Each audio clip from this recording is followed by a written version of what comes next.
tia Daniela, professora do Ministério Infantil da Igreja Água Viva. Como que vocês estão? Espero que estejam bem e aproveitando esse tempinho em casa com a família, né? Tempo de comunhão, tempo de culto no lar, tempo de oração, né? Então, crianças, o tema da nossa aula hoje é a Páscoa. Nós vamos falar um pouquinho sobre a Páscoa, o que significa, e que vocês consigam entender, né, um pouquinho do significado da Páscoa, que é uma festa que já se aproxima, né, e que nós vamos estar vivenciando com grande intensidade daqui a algumas semanas, né? Então, crianças, antes da gente começar, vamos orar, entregar a nossa aulinha ao Senhor. Feche seus olhos para que oremos.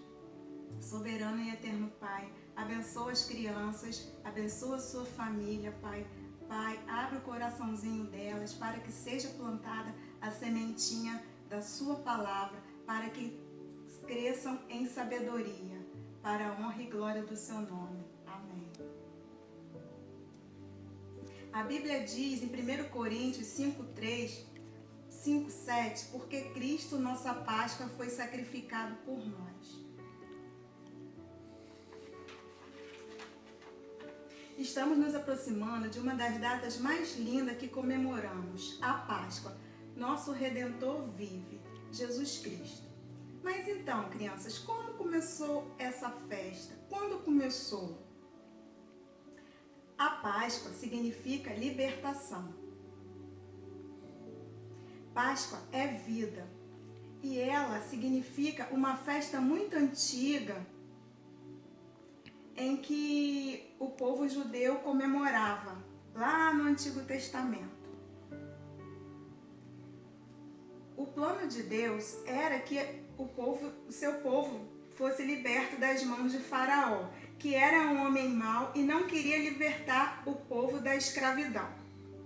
Então, o que Deus fez? Deus escolheu Moisés para tirar o povo de Israel. Moisés e Arão, seu irmão, foram falar com Faraó várias vezes, mas o coração do Faraó estava endurecido e ele não permitia que o povo de Deus saísse. Então, Deus enviou as 10 pragas para que aquela terra do Egito fosse destruída, para que o seu povo, enfim, fosse liberto, né? E para que comemorassem a Páscoa. A primeira praga do Egito foi a água se transformar em sangue. Arão levantou o bastão e bateu no rio, e a água virou sangue, e os peixes morreram. E o rio cheirou tão mal que os egípcios não podiam beber a água dele, e em todo o Egito houve sangue.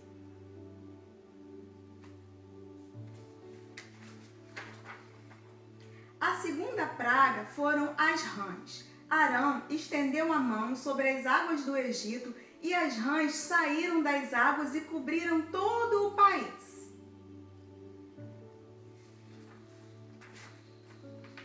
A terceira praga foram os piolhos. Arão bateu na terra com um bastão e todo o pó do Egito virou piolhos, que cobriram as pessoas e os animais.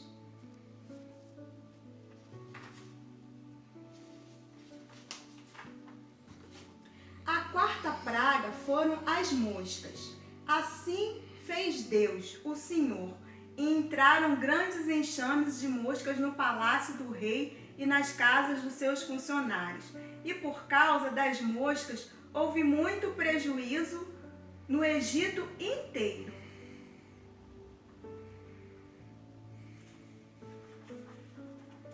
A quinta praga foi a morte dos animais.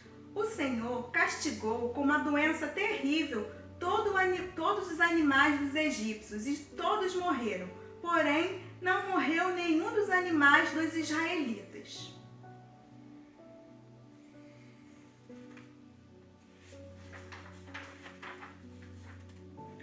Sexta praga, as feridas. Então, o Senhor Deus disse a Moisés e a Arão: peguem punhados de cinza de um forno e Moisés joga essa cinza para o ar. Ela se espalhará como um pó fino sobre toda a terra do Egito. E em todos os lugares a cinza produzirá feridas em pessoas e em animais.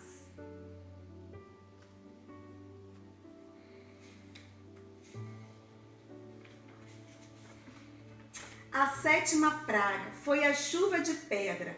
Moisés levantou o bastão para o céu e o Senhor mandou trovões, chuva de pedras e raios sobre o país. Em todo o Egito, a chuva de pedra acabou com tudo o que estava no campo, incluindo as pessoas e os animais. Destruiu todas as plantas e quebrou todas as árvores.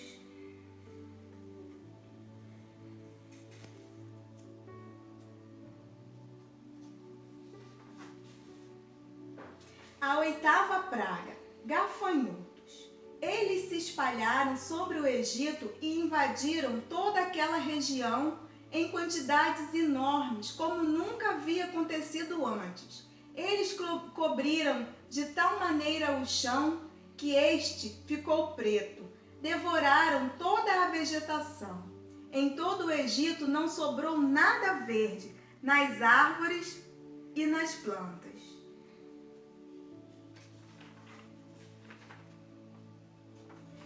A nona praga, as trevas. Moisés levantou a mão para o céu e durante 3 dias uma grande escuridão cobriu todo o Egito.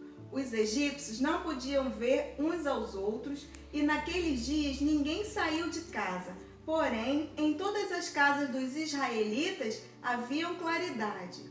Faraó não queria obedecer a Deus e apesar de tantas pragas, ele não libertava o povo de Israel. Então, Deus mandou seu povo fazer uma festa, a Páscoa, que seria uma preparação para a mais terrível de todas as pragas.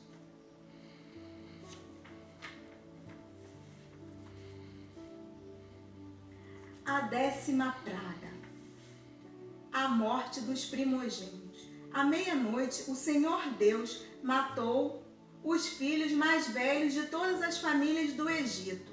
Até o filho do faraó foi morto, que era o herdeiro do trono. E em todo o Egito havia gente chorando e gritando, pois em todas as casas havia um filho morto. Nessa mesma noite, o rei mandou chamar Moisés e Arão e disse-lhes: saiam daqui, vocês e todos os outros israelitas. Deixem o meu país. Vão adorar a Deus, o Senhor, como vocês pediram. Peguem suas ovelhas e cabras e seus gados e vão embora. E peçam a Deus que me abençoe.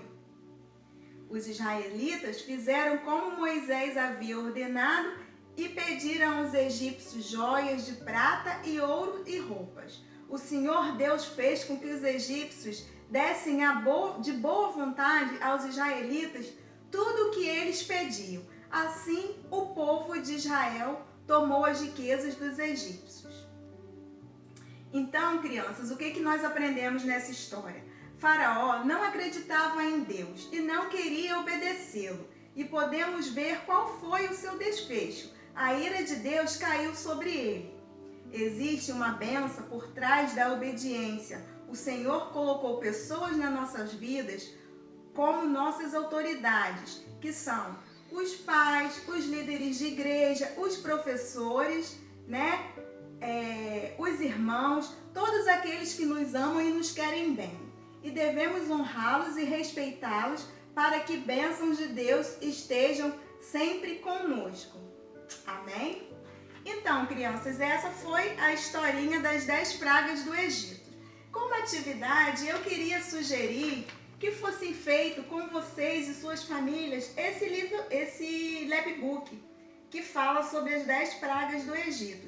Eu aqui coloquei o que eu tinha em casa e fiz o meu lapbook. Mas eu tenho certeza que vocês, com toda a criatividade de vocês, junto com a família de vocês, vão fazer um lapbook também muito lindo e que será guardado para poder mostrar os amiguinhos assim que as aulinhas da igreja voltarem. Combinado, crianças?